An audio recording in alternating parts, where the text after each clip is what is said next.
Halo guys, Assalamualaikum warahmatullahi wabarakatuh. Kembali lagi bersama saya, Bobi Herian. Kali ini saya ingin mengomentari sebuah video dari Ade Armando yang judul Kejahatan Terbaru Anies, Reklamasi Ancol. Kita langsung tonton videonya dan habis itu akan kita komentari.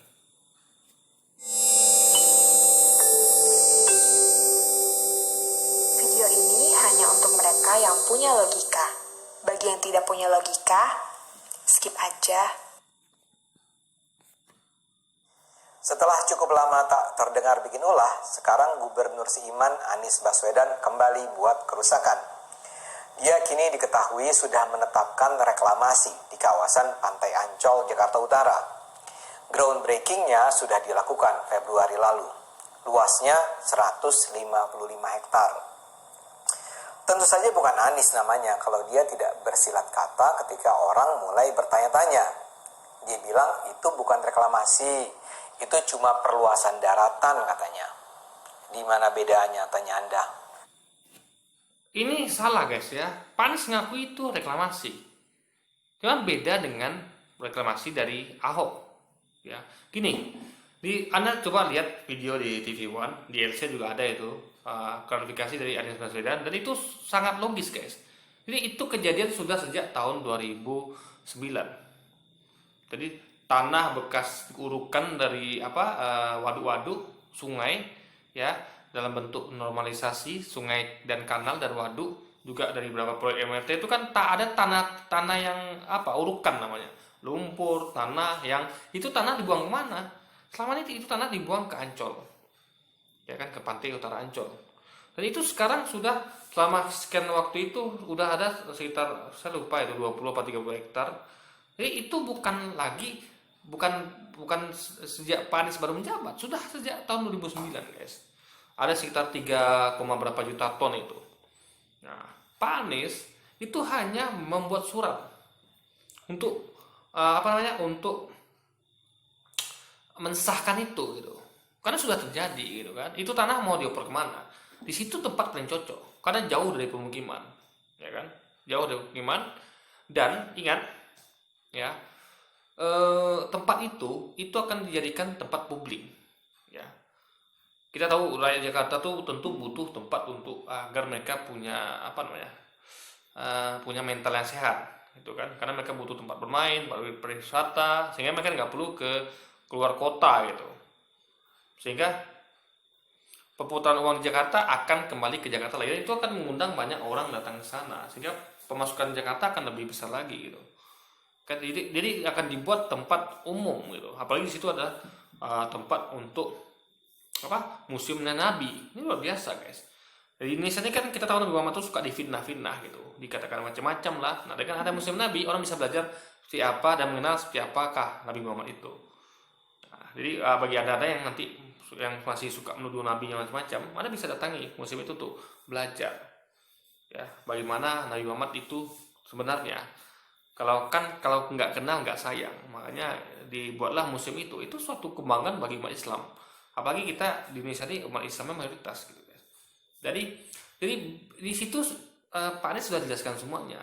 Jadi saya rasa saya nggak perlu ulang di sini gitu. Anda bisa tonton videonya, itu jelas klarifikasinya, nggak fitnah seperti yang dilakukan Ade Armando di video ini. Tapi kita akan share komentari dan langsung kita lanjutkan videonya guys. Tentu tidak ada. Reklamasi ya penciptaan daratan. Tapi ya mungkin dia menyangka kalau dia sedikit tipu-tipu istilah, rakyat Jakarta, rakyat Indonesia akan dengan bodoh menerimanya. Dia bilang lagi, jangan samakan perluasan daratan ini dengan reklamasi yang dulu dilakukan Gubernur Kafir yang sudah dihentikan. Kata kafir itu bukan dari Anies ya, itu dari saya agar ada efek dramatis lah. Jadi kita jelas ini Ade Armando dia suka membuat efek dramatis, suka melebihkan sesuatu. Saya ingat kemarin dia bikin meme. Ini kan judul videonya kan Kejahatan Terbaru Anies. Ya, dia pernah menyebarkan meme Anies memakai kostum Joker gitu kan. Ini kan luar biasa jahatnya guys. Ya, orang yang jahat itu adalah orang yang menuduh, memfitnah, melabeli orang dengan yang nggak sebenarnya. Pak Anies tidak pernah melakukan hal yang Joker lakukan gitu. Ya kan? Dia hanya memimpin Jakarta ya dan didukung, ingat PANIS itu didukung para ulama, ya, didukung oleh para ulama Ahlussunnah wal Jamaah, ya kan, itu yang perlu diingat, ya kan. Anda tahu dia dia didukung oleh mayoritas umat Islam yang ada di Jakarta, makanya dia menang kemarin. Kalau Ahok kan jelas dia nggak dia nggak pernah menang pemilu, dia hanya dompleng dari pemilu waktu Jokowi mimpin Jakarta kemarin, dia hanya mendompleng sebagai wakil gitu guys, sebagai gubernur dia belum pernah menang pemilu gitu. Jadi rakyat Jakarta sudah sadar, mereka memilih pemimpin yang beriman, ya kan, yang soleh, yang baik, gitu kan, yang peduli sama rakyat. Yang dulunya itu rakyat digusur sama Ahok itu kan, rakyat digusur dulu, ada kisah pilu di kampung luar Batang gitu kan, di mana lagi daerah lain itu kan, masjid digusur. Zaman Anies tidak ada lagi kejadian itu guys. Bahkan masjid berapa yang digusur Ahok itu sudah dikembalikan Pak Anies gitu. Warga-warga yang digusur itu sudah dikembalikan Pak Anies, kembali ke tempat semula. Bahkan Pak Anies itu dia menata kawasan kumuh. Ya, dulu itulah janji yang diucapkan oleh Jokowi Ahok yang tidak mereka laksanakan. Yang laksanakan adalah Pak Anies Baswedan. Jadi Pak Anies melaksanakan janji yang dulu pernah diingkari oleh Jokowi dan Ahok guys. Jadi kurang baik apa Pak Anies coba? Ya kan? Dia menata, membudayakan, bukan mengusir, bukan menggusur gitu guys. Jadi ini adalah gubernur yang makanya ada orang mengatakan istilah gubernur good bener gitu. Karena memang good bener dia orang, bener. Berapa kali dapat penghargaan sebagai kota paling dicintai warganya, ya kan? Banyak sudah penghargaan dia terima. Bahkan dia sering diundang ke seminar internasional gitu untuk membicarakan tentang visi misinya gitu. Bagaimana dia menyampaikan ide-idenya, bagaimana membangun kota dengan baik dan benar gitu. Nah, itu dilakukannya di Jakarta. Nah, lihat sekarang Jakarta menjadi kota yang maju. Gitu kan. Ada banyak perubahan yang sejak Pak Anies mimpin gitu. Ya kan? Rakyatnya sejahtera, happy gitu kan. Ya intinya adalah banyak kemajuan di zaman Pak Anies Baswedan itu, dan itu harus kita akui guys. Tapi maksudnya kira-kira begitulah. Kembali ke reklamasi Ancol. Kata dia, yang sekarang itu untuk kepentingan publik. Yang sekarang itu untuk mengatasi banjir. Dan untuk perluasan Ancol dan dunia fantasi agar masyarakat bisa bergembira ria di pantai. Dia bilang dunia fantasi sudah tidak bisa diperluas ke darat, karena itu perluasannya bergerak ke teluk. Memang ada juga sih mantan pendukungnya yang nyinyir bilang, loh kok Anies ingkar janji? Dulu katanya akan menghentikan reklamasi, dan janji penghentian reklamasi itulah yang selalu didengung-dengungkan sepanjang. Itu janji sudah dituntaskan beliau. Beliau menghentikan proyek reklamasi yang ada di pantai utara Jakarta yang dilakukan oleh Ahok. Itu sudah beliau hentikan. Nah, pulau-pulau yang sudah ada nggak mungkin dihancurkan guys. Butuh biaya berapa? Nah, pulau itu beliau manfaatkan menjadi akses publik. Sehingga pulau itu bisa diakses untuk siapa saja. Beliau sudah menepati janji. Nah, yang ini lain lagi perkaranya. Ini adalah tanah lumpur hasil kerukan waduk. Ya. Bukan Pak Anies itu dia ngambil tanah dari bukit, dari gunung, dari mana-mana, enggak. Itu tanah sisa dari galian ya, bekas urukan dari waduk dan sungai serta proyek MRT. Itu tanah, saya tanya pada Adirmando, itu tanah mau letak kemana? Apa mau letak ke tanah Jakarta Pusat atau diletak ke Banten kemana? Tentu diletakkan ke Ancol, dan itu sudah terjadi sejak tahun 2009 dan tidak ada masalah gitu. Ya kan? Pak Anies sudah memimpin berapa tahun ya, itu pernah jadi masalah. Kenapa ketika Pak Anies mengeluarkan surat langsung heboh? Nah, jadi jelas yang memasalah itu adalah surat Pak Anies, bukan prosesnya, karena prosesnya aman-aman saja gitu. Karena ada kebencian dari Adirmando dan orang-orangnya, sehingga dia paham Pak Anies yang ingkar janji, padahal janji sudah ditunaikan. Kan? Itu reklamasi bukan bukan diciptakan bukan gagasan Pak Anies, dalam artian bukan dia yang menelurkan ide itu, tapi memang sudah ada sebelumnya. Pak Anies tinggal meneruskan gitu kan. Nah, karena nanti Jakarta akan dibangun lagi macam-macam proyek, itu belum lagi perluasan pengerukan itu terus terjadi, itu akan banyak tanah yang akan diletak ke sana gitu loh. Daripada itu dari lahan kosong itu 20 hektar 30 hektar nggak dimanfaatkan, bagus dimanfaatkan untuk lahan publik gitu. Jadi intinya adalah untuk siapa itu poin pertama adalah itu memang harus begitu. karena tempatnya itu mau di mana lagi, ya kan? Itu yang pertama. Yang kedua, itu tempat untuk publik, bukan seperti waktu zaman Ahok yang mana itu menjadi tempat eksklusif, ya. Bahkan mau dibangun apartemen dengan dijual di luar negeri, iklannya sudah sampai luar negeri. Itu siapa yang beli coba? Bukan orang Betawi yang beli, orang luar nanti. Nah, bagaimana Anda bisa membayangkan nanti rawannya Jakarta kalau orang asing banyak yang memiliki apartemen di Indonesia, di Jakarta. Ya, kita nggak tahu ya, mereka bawa ideologi apa, mereka entah siapa-siapa gitu kan. Nah, kita lebih bagus itu di sana tuh jadikan tempat publik, sehingga rakyat Jakarta bisa merasakan indahnya pariwisata, akan memancing pariwisata, sehingga rakyat tuh warga Jakarta akan hidup happy karena mereka punya banyak tempat rekreasi. Nah, karena tempat rekreasi ini penting bagi warga untuk mereka tuh bisa meluangkan kreativitasnya, bisa menghilangkan rasa bosan dan suntuk dari aktivitas Jakarta. Anda tahu bagaimana padatnya kan, dari aktivitas keseharian. Mereka butuh hiburan, daripada mereka hiburannya ke karaoke, mereka hiburannya ke tempat maksiat, bagus mereka hiburan ke pantai Ancol. Itu luar biasa guys. Di sana nanti akan dibuat, apalagi ada musim Nabi, itu orang lebih bagus lagi pendidikan akhlak guys, pengenalan pada Nabi Muhammad SAW. Jadi itu bagus sekali rencana Pak Anies yang harus kita dukung. Karena memang tanah itu mau tak di mana kalau bukan di Ancol gitu. Kampanye, kok sekarang malah reklamasi lagi? Tapi anak-anak buah Anies dengan wajah tak bersalah menjawab, janji yang mana? Emang kita pernah janji tidak akan reklamasi Ancol? Mereka bilang yang dihentikan Anies adalah reklamasi 17 pulau yang dilakukan di era Ahok.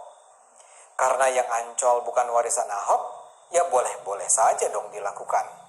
Ini bukan masalah warisan Ahok atau tidak. Itu sudah jadi sejak 2009 gitu.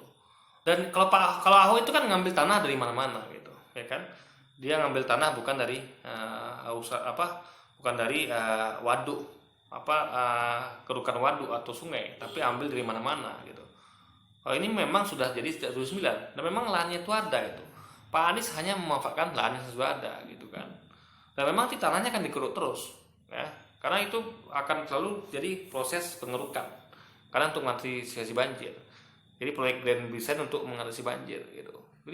Jadi tentu akan bertambah developmentnya. Nah, daripada jadi pulau tidak berpenghuni atau jadi pulau yang nanti dibangun apartemen untuk asing seperti era Ahok, bagus dijadikan tempat publik gitu. Ini bukan perkara itu bukan warisan Ahok atau itu warisan Ahok, nggak ada perkara dengan itu. Jadi ya begitulah, memang berantakan. Dan untuk menunjukkan betapa serampangannya Anies, perlu diketahui keputusan Anies ini sebenarnya tidak ada payung hukumnya. Reklamasi Ancol yang sekarang ini ditetapkan melalui keputusan Gubernur 237 tahun 2020. Padahal itu tidak sejalan dengan peraturan lebih tinggi, yakni Perda Rencana Detail Tata Ruang atau RDTR nomor 1 2014. Perda 2014 itu dulu dibikin oleh pemerintah dengan persetujuan DPR. Dalam RDTR itu sudah ditetapkan zoning map, peta peruntukan zona di seluruh daerah Jakarta. Sekedar catatan nih ya, reklamasi 17 pulau di era Ahok yang kemudian dihentikan oleh Anies itu sebenarnya sesuai dengan RDTR. Justru itu yang dihentikan oleh Anies. Itu bukan masalah sesuai atau tidak dengan RDTR. Tapi kalau itu salah fungsi ya harus diubah gitu. Yang mentang-mentang berlindung di balik payung hukum, tapi pembangunannya ngawur gitu. Contoh kemarin, waktu pembangunan Kalijodo dan apa itu kan dilegalisasi oleh pemerintah gitu kan. Awalnya sebelum dibubarkan oleh Ahok dan Anies. Itu kan bukan berarti karena ikut izin lalu dibiarkan, kan tidak.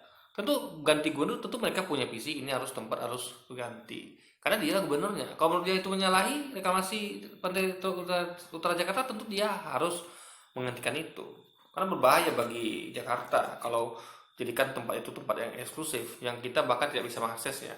Ini berbahaya guys ya, berbahaya. Ada banyak nanti penyusup dari luar yang masuk yang kita nggak tahu siapa itu guys. Inilah berbahaya, apalagi kita sekarang menghadapi dunia global yang banyak infiltrasi asing yang banyak. Anda ingat waktu Turki kemarin jatuh, Kesultanan Turki Utsmania.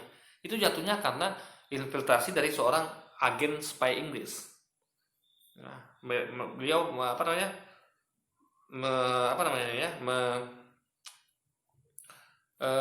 bekerja di dalam untuk meruntuhkan dari kekhalifahan Turki Utsmani, sehingga Turki menjadi negara sekuler. Nah, itu kita harus waspadai, guys. Karena sekarang di zamannya segitu, peta politik global seperti itu. Ada banyak orang akan saling bertarung ideologi, dan itu mereka bisa menyusup kalau ada tempat-tempat yang seperti itu eksklusif. Mereka bisa entah memasukkan situ narkoba, entah memasukkan itu senjata, kita nggak tahu. Nah, itu tempat nggak bisa diakses oleh publik, bahkan oleh pejabat sekalipun nggak bisa. Ya, TV waktu itu TV One pernah liput, nggak bisa. Itu kan berbahaya, guys. Kita nggak mau itu terjadi. Kita pengen jadi tempat rekreasi publik. Jadi bedanya ada, gitu. Jadi jelas ini bedanya ada, bukan suatu hal yang sama.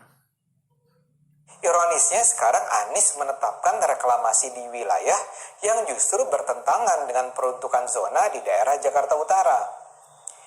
Jadi dengan sombong, Anies mengabaikan begitu saja RDTR yang seharusnya berlaku selama 20 tahun. Anies kayaknya pura-pura nggak tahu, peraturan gubernur seharusnya tidak bertentangan dengan peraturan daerah. Anies sebenarnya memang bisa menyatakan dia punya hak diskresi. Artinya sebagai seorang gubernur, dia memang punya otoritas untuk mengeluarkan keputusan yang belum diatur oleh peraturan lebih tinggi. Tapi diskresi tidak bisa dikeluarkan begitu saja. Harus ada alasan kuat untuk menjustifikasi diskresi. Nah, itu alasannya kuat. Kenapa? Karena itu tanahnya sudah ada 30 hektar ya. Salah saya tuh sudah sejak tahun 2009 itu tanah di situ diletakin. Lalu mau menjadikan apa itu lahan kalau nggak dimanfaatkan? Dan lagi nanti akan datang tanah-tanah baru, lumpur-lumpur baru dari urukan sungai dan waduk, tambah lagi dari proyek MRT. Itu kan bertambah lagi dalam waktu berapa tahun ke depan itu. Nah, itulah yang dijadikan perluasan 155 hektar. Karena memang tanahnya itu bakal dikirim ke sana gitu. Atau Adirmando punya solusi, tanah itu letak di mana, atau tanah itu diletakkan di rumah Adirmando aja gitu kan. Di depan rumahnya, mau Adirmando bangun mainan pasir gitu, ya istana pasir gitu, untuk mainan Adirmando gitu kan. Kan nggak juga gitu, guys. Makanya diletakkan di Ancol karena memang sudah begitulah terjadi dari tahun 2009. Jadi ini bukan apa-apa Anies, bukan sejak Pak Anies dimulai, sudah dimulai sejak tahun 2009. Pak Anies hanya meneruskan dan itu bagus. Dan Pak Anies bermasalah ketika dia buat surat itu. Nah, langsung memancing para orang-orang yang tukang fitnah seperti Armando ini untuk kembali melanjutkan aksinya untuk membuli Pak Anies Baswedan. Dengan bahkan dia katanya agar ada efek dramatisasinya gitu kan. Ini kan luar biasa, menambah-nambah sesuatu gitu, guys. Sehingga memang targetnya jelas bagaimana Pak Anies ini harus jatuh legitimasinya dan jatuh reputasinya, dan kita tidak akan tertipu ya. Kita tidak akan membiarkan gubernur pilihan ulama, pilihan rakyat Jakarta ya dipilih oleh mayoritas rakyat Jakarta untuk dibully seperti ini. Kita akan terus bela Pak Anies karena beliau adalah gubernur, bukan gubernur jahat seperti kata Firdaus Adirmando ini, guys. Dalam Undang-Undang Administrasi Pemerintahan tahun 2014, dikatakan bahwa hak diskresi bisa digunakan untuk mengatasi stagnasi pemerintahan dalam keadaan tertentu, guna kemanfaatan dan kepentingan umum. Karena itu, kalau itu hendak dilakukan Anies, seharusnya Anies mempresentasikan dulu hasil kajian akademis oleh tim independen yang bisa membuktikan bahwa langkah tersebut memang membawa manfaat bagi masyarakat dan tidak merugikan kepentingan rakyat. Anies harus menunjukkan kajian yang membuktikan bahwa keputusan yang membawa perubahan dalam skala besar itu tidak akan merusak ekosistem. Itu kalau Anda lihat dari video TV One itu, guys, itu Pak Anies sudah jelaskan semuanya. Dia sudah mengatakan juga situ sudah dikaji. Ada pengajian itu oleh tim ahli ya, beberapa itu kajian AMDAL, lingkungan, segala macamnya. Itu sudah ada pengajian gitu. Nah, Adirmando tinggal minta itu Pak Anies. Pak Anies, mana ini apanya? Karena mungkin Pak Anies itu mengekspos ke publik gitu kan. Ini dokumennya gitu. Ada kalau mau cek sendiri gitu ke Pak Aniesnya gitu kan. Ini nggak semua tuh harus ditunjukkan ke publik, ya kan? Kalau Anda mau tengok sendiri. Pak Anies penting dalam menyampaikan seperti itu adanya. Sudah diadakan kajian-kajian AMDAL dan lingkungan untuk Karena itu sudah terjadi sejak 2009 gitu. Nggak mungkin sudah terjadi mungkin udah hampir belasan tahun ya. Itu nggak ada amdalnya. Karena bukan dari sekarang itu dikerjakan, sudah sejak tahun 2009, guys.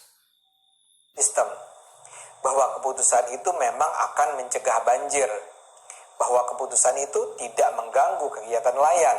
Tentu, nelayan ada tinggal situ ya. Anda coba lihat tuh Babe Akalsan di TV One, di LC menunjukkan petanya. Di situ tidak ada kampung nelayan di Ancol itu, guys. Jauh dari pemukiman. Jadi tidak akan mengganggu nelayan. Beda kalau di Pantai Utara Jakarta itu jelas, itu ada dekat ke Pulau Seribu, itu banyak nelayan di sana yang terganggu. Bahkan nelayan tuh ngadu masuk ILC juga gitu kan. Mereka mengadu, mereka merasa terzalimi gitu. Kalau ini kan tidak ada nelayan mengadu gitu kan. Yang mengadu adalah nelayan buatan yang namanya Delmanto gitu kan. Dia entah mewakili nelayan mana gitu kan. Padahal nelayan tidak ada satupun yang protes. Nah, ini beda dengan waktu zaman Ahok kemarin. Itu banyak nelayan yang protes. Bahwa keputusan itu Nah, justru ini untuk menampung bekas galian bekas dari pengurukan untuk mencegah sedimentasi.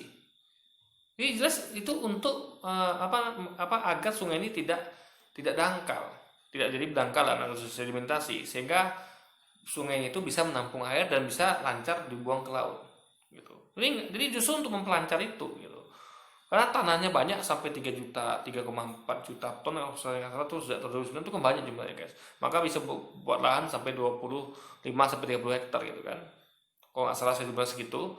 Ini jelas ini untuk mengatur. Jadi ini proyek sudah dikerjakan sejak 2009 gitu. Proyek dalam artian untuk pengurukan ini proses terus terjadi. Bahkan itu melewati zaman Gubernur Ahok.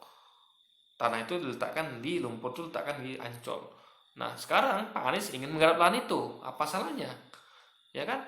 Menggarap lahan yang sudah ada. Dan nanti akan ada lumpur baru, tanah baru, hasil kerukan yang berikutnya gitu. Dalam proses normalisasi sungai ini kan terjadi, guys. Nah, dia akan selalu, sungai ini, guys, nggak bisa dibiarkan. Dia akan selalu mengalami sedimentasi, pendangkalan. Maka terus diuruk gitu. Itu proyek yang rutin dia lakukan. Nah, tanahnya dibuang kemana? Ya ke Ancol. Nanti akan bertambah lagi. Makanya itu dihitung-hitung kenapa dapat jumlah 155 hektar. Karena sudah diadakan pengkajian. Jadi data itu hasil pengkajian, bukan kira-kira, guys. Ya, bukan asal bunyi, tapi sudah ada dikaji kalau nanti akan berjumlah segitu dalam waktu 10 tahun ke depan. tidak mengganggu aliran sungai ke laut. Dengan kata lain, Anies memang berhak menggunakan hak diskresinya, tapi harus dengan bukti meyakinkan bahwa keputusan itu diambil secara bertanggung jawab.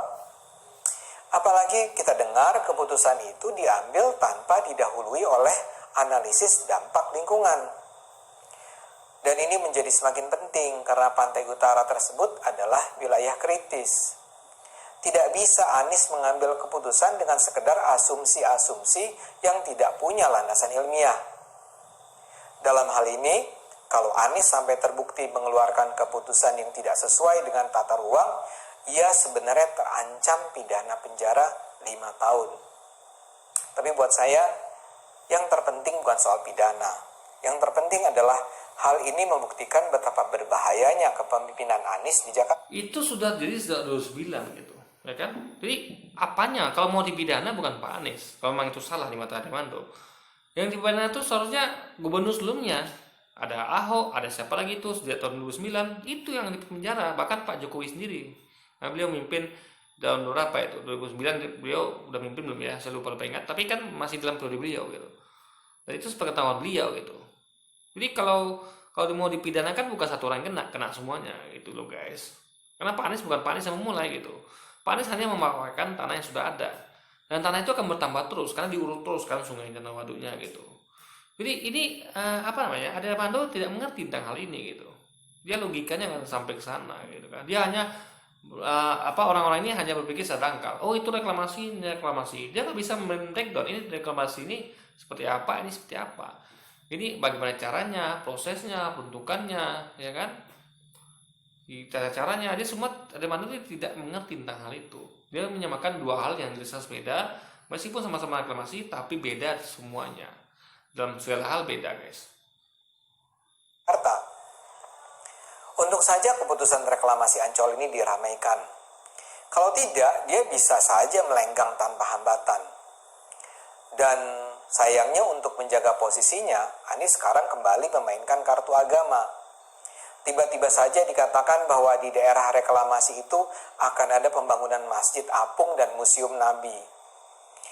Anies dan timnya seperti ingin membangun image. Loh, itu memang ada bantuan dari Arab Saudi yang pernah tertunda dan sekarang baru direalisasikan gitu kan. Ini kita alhamdulillah berarti Pak Anies ini mendapat dukungan dari Arab Saudi. Jadi sekali lagi guys, ini prestasi dari Pak Anies yang harus kita kagumi, yang kita apresiasi karena ini langsung Saudi sendiri yang mau membantu gitu guys. Gitu. Jadi Pak Anies ini adalah hasil dari pilihan dari Arab Saudi untuk membantu membangun Masjid Apung dan Museum Nabi ini. Ini suatu prestasi yang tidak dapat oleh tentu Ahok nggak mungkin dapatkan ini, yang mungkin karena Ahok ini kita tahu bagaimana kan, dia sangat bertentangan dengan umat Islam ya, dia mengganggu umat Islam dalam ibadah kurban, dia larang kurban yang biasanya di tempat-tempat keramaian itu dia larang itu kan, bahkan takbir pun dilarang, pawai takbir dilarang, itu udah banyak hal-hal lain yang bersinggungan dengan umat Islam. Contoh juga penggusuran masjid gitu. Ini nggak mungkin kalau Ahok mendapat bantuan dari Arab Saudi, itu mustahil guys.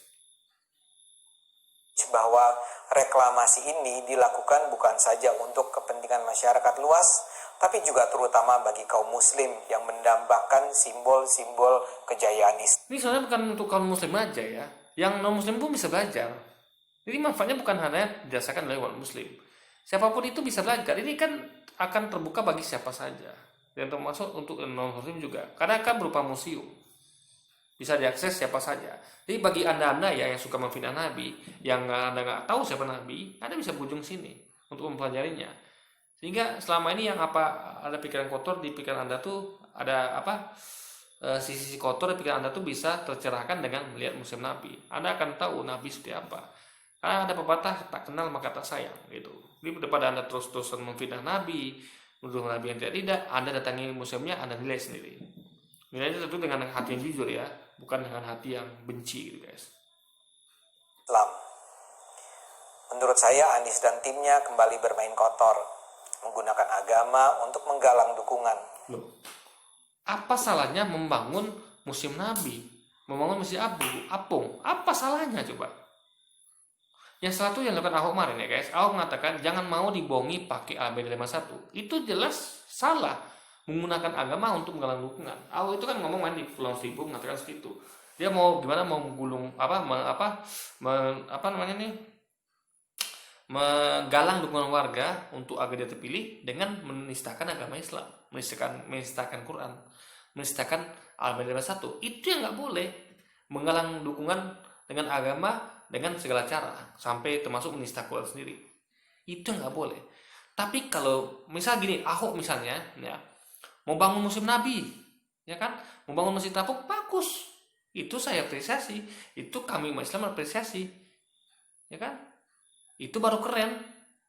Itu bukan menggunakan agama untuk menggalang dukungan, enggak guys. Itu bukan menggunakan agama untuk menggalang dukungan. Gitu. Ya dalam artian masih hal positif dan untuk kebaikan, apa salahnya? Ya kan? Meskipun itu dilakukan oleh gubernur kafir atau Ahok sekalipun, itu malah bagus menurut saya. Keren itu, saya kasih jempol. Tapi yang jadi bukan seperti itu. Yang jadi malah sebaliknya. Ahok bukannya bangun masjid apung, tapi malah menggusur masjid-masjid yang sudah ada. Jadi jelas ini kalau ada katakan Pak Anies yang hendak membangun museum Nabi, membangun masjid apung itu jahat, bagaimana dengan gubernur yang menggusur masjid? Apa itu gubernur baik? Makanya logika dari mana terbalik guys.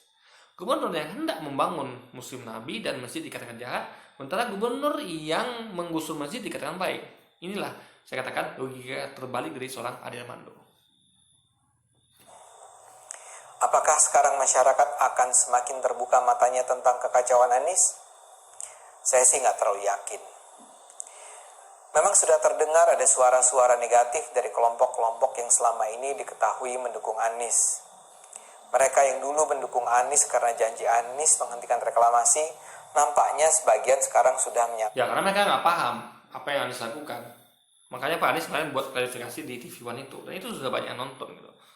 Saya pun yang nggak ngerti itu akhirnya jadi paham. Nah, ada nama itu masa nggak paham juga. Pak Anies sudah menjelaskan detail mengenai itu, ya kan, dengan cara yang keren dan elegan, dengan cara yang santun gitu. Nggak marah-marah seperti Ahok lakukan. Itu ada mana nggak paham-paham gitu. Saya aja paham. Saya aja bukan siapa-siapa paham. Apa yang dikasih tahu Pak Anies itu saya paham. Yang saya awalnya nggak tahu dia tahu. Awalnya nggak ngerti jadi ngerti. Nah, ada mana masa nggak paham karena itu gitu Pak. Katakan kekecewaannya. Tapi saya ragu, apakah loyalis Anies akan berubah penilaian? Terutama mereka yang mendukung Anies karena alasan keimanan, saya duga tetap tidak akan terpengaruh. Namun tetap saja, apa yang terjadi ini penting untuk terus dibicarakan dan disebarkan untuk menggerakkan masyarakat melawan seorang pemimpin yang zalim. Oh, jadi pemimpin zalim itu. Oh, ya ya. Berarti pemimpin yang kalau reklamasi ini disalahkan, berarti Ahok itu juga zalim dong. Ya, membangun reklamasi yang lebih besar jumlahnya dan untuk kepentingan asing. Ya, dibangun apartemen untuk asing, diiklankan di luar negeri, itu berarti lebih jahat lagi kalau gitu. Kalau ini jahat dikatakan oleh Mando. Ya kan? Berarti apakah gini, guys? Berarti sini sama saya nggak sadar Aremando mengakui kalau Ahok lebih jahat, jauh lebih jahat daripada Anies. Bahkan Ahok menggunakan agama ya dengan cara yang salah. Dia menggunakan segala cara termasuk menistakan agama Islam, menistakan Al-Qur'an Al-Baqarah 1 untuk kepentingan politiknya. Kalau Pak Anies menggunakan kepentingan agama untuk bangun masjid apung dalam museum Nabi kan bagus, nggak ada masalah di situ. Tapi sampai menista agama Islam itu kan jahat banget. Jadi kalau level Pak Anies saja sudah dikatakan jahat, bagaimana jahatnya Ahok kemarin? Menggusur masjid, menggusur rakyat kecil coba. Jadi guys, ini logika terbalik nih. Ya, apa yang dikatakan jahat oleh Armando itu sebenarnya orang baik. Dan apa yang dikatakan baik oleh Armando itu sebenarnya orang jahat. Itu loh logikanya. Nah, pemimpin yang zalim coba. Ya. Pemimpin zalim itu saya tahu guys ya, yang menaikkan mencabut subsidi, menaikkan harga listrik, gas, BBM ya berkali-kali. Ya. Menggusur rakyat kecil demi pembangunan jalan tol. Mengganti rugi dengan tidak sesuai. Apalagi yang lain. Ya. Menaikkan iuran BPJS. Apalagi kemarin. Udah kasih kartu prakerja lalu ditarik lagi. Apalagi banyak lagi yang lain guys, ya. Jadi intinya adalah lalu buat ekonomi kita merosot sekarang nih. Banyak perusahaan rugi. Bahkan saya sampai sekarang masih dirumahkan. Dan banyak orang dirumahkan. Gitu. Ya kan? Karena banyak perusahaan itu yang tidak sehat sehingga mereka gampang tergoyang gitu. Ada dikit masalah langsung mereka kelimpungan gitu kan. Dan pengusahaan corona nggak cepat. Kita bermain-main nih guys. Lihat negara luar itu, mereka betul total lockdown. Ya, lockdown sebulan, 2 bulan, 3 bulan, habis itu mereka buka normal, new normal. Kita nggak bisa new normal karena kita nggak pernah lockdown. Kita nih suka niru tapi nggak total nirunya. Orang lain lockdown, kita PSBB, itu pun main-main. Orang new normal, kita ikut tempat new normal. Itu kan salah metodenya. Kalau Anda mau niru negara luar, lakukan seperti negara luar lakukan, jangan nanggung-nanggung gitu. Mereka lockdown, kita lockdown. Mereka new normal, kita new normal. Jangan kita aksinya pencegahan setengah-setengah, nanti bukanya malah seperti ini. Kan jumlah kasus ini terus bertambah tiap hari. Jadi sampai kapan kita begini coba? Sampai kapan? Ya. Ekonomi kita nggak tahan kalau lama-lama begini. Makanya perlu lockdown agar 3 bulan aja ya, sehingga nanti pulih lagi ekonomi. Jadi sekarang kan kita nggak tahu kapan berakhir nih. Karena kita main-main kemarin pelaksanaannya gitu. Negara luar beda. Ada yang sudah membuka wilayah total gitu guys, karena mereka sudah aman, sudah melakukan lockdown sebelumnya. Kita enggak. Kita nggak tahu nih sampai kapan krisis ini berakhir. Karena cara penanganannya yang main-main guys. Apa yang dilakukan Anies itu jahat, zalim. Jadi terlepas dari apa kata masyarakat, keputusan Anies ini harus dilawan. Tidak perlulah dia sampai di penjara 5 tahun. Yang terpenting adalah keputusan yang diambil bukan saja harus selalu tunduk pada hukum, tapi juga harus selalu menempatkan kepentingan rakyat di atas segala-galanya. Nah, itu kan tuh kepentingan rakyat. Di mana letaknya kepentingan rakyat? Ya, banjir teratasi dengan pengerukan yang makin masif di waduk-waduk dan sungai-sungai serta pembangunan MRT untuk transportasi. transportasi murah gitu kan bagi rakyat, karena Jakarta butuh transportasi murah untuk mengurangi juga kemacetan, sehingga mereka bisa lebih produktif gitu kan, juga mengurangi asap kendaraan bermotor. Nah, dan dan di situ akan jadi tempat publik gitu, ada museum Nabi, masjid terapung, ada kawasan wisata gitu. Jadi itu kan untuk publik, kepentingan rakyat gitu. Beda sama reklamasi sebelumnya yang itu hanya untuk kepentingan investor asing. Ya, yang mau beli apartemen itu ya orang luar. Makanya iklannya diletakkan di luar. Jadi tempat-tempat privat yang nggak boleh orang masuk. Jadi itu bukan kepentingan rakyat yang reklamasi Pantai Utara Jakarta kemarin bentukan AO itu enggak. Itu untuk kepentingan investor dan kepentingan segelintir orang yang punya akses sana aja. Kalau yang lain nggak bisa. Nah, beda dengan yang ini untuk kepentingan publik, kepentingan rakyat, agar mereka mendapat sarana tempat bermain, rekreasi, hiburan, refreshing dari padatnya hiruk pikuk Jakarta, dari kemacetan yang membuat stres setiap hari. Ya, mereka butuh hiburan, dan hiburan itu tentu sehat. Jadi mereka tuh nggak lagi nanti ke tempat pelacuran, tempat maksiat gitu kan, bukan, tapi mereka bisa berekreasi secara sehat, berwisata religi guys, untuk mengenal Nabi gitu kan, mengetahui sejarah Nabi, sehingga akan bagi muslim akan menambah keimanan mereka, menguatkan keimanan mereka, dan bagi non muslim mereka akan mengenal siapa Nabi, dan mereka kalau mereka sadar, alhamdulillah mereka akan menghentikan fitnah-fitnah mereka kepada Nabi kita, Nabi yang dicintai, Rasulullah Shallallahu Muhammad Shallallahu Alaihi Wasallam. Mari kita terus suarakan akal sehat, karena hanya dengan akal sehat pemimpin seperti Anies tidak akan selamat. Pemimpin seperti Anies tidak akan selamat. Ini doa yang buruk, mendoakan seseorang buruk agar tidak selamat. Ini tidak diajarkan di agama Islam. Ya. Jadi yang jatuh sebenarnya Ade Armando atau Anies Baswedan. Anies Baswedan nggak pernah mendoakan orang lain semoga Ade Armando tidak selamat, tapi Armando mendoakan semoga pemimpin seperti Anies tidak selamat. Ini doa yang buruk guys. Ini jelas yang jatuh adalah Ade Armando, dan itu sudah dibuktikan di video ini dan video-video sebelumnya yang sudah saya komentari. Oke guys, jadi mungkin sekian dulu video kita kali ini. Sampai jumpa lagi di video-video selanjutnya. Wassalamualaikum warahmatullahi wabarakatuh.